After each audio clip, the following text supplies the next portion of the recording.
ایک دفعہ ایک پاکستانی مرنے کے بعد جہنم میں گیا تو اس نے دیکھا کہ وہاں جگہ جگہ مختلف ملکوں کے لوگوں کے لیے کنویں کھدے ہیں اور ہر کنویں پر ایک فرشتہ موجود ہے.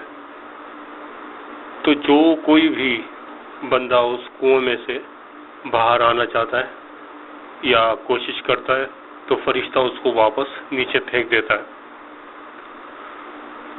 کچھ آگے جا کے اس نے دیکھا کہ ایک کنویں پہ نہ کوئی فرشتہ ہے اور نہ ہی کوئی شور و غل ہے. تو اس نے فرشتہ کو بلا کے پوچھا کہ یہ کس ملک کا کنواں ہے؟ فرشتوں نے کہا یہ ہے پاکستان کا کنواں. یہاں جب بھی کوئی اوپر کی طرف آنے کی کوشش کرتا ہے تو وہ نیچے والا جو ہے اس کو پکڑ کے کھینچتا ہے اور گرا دیتا ہے.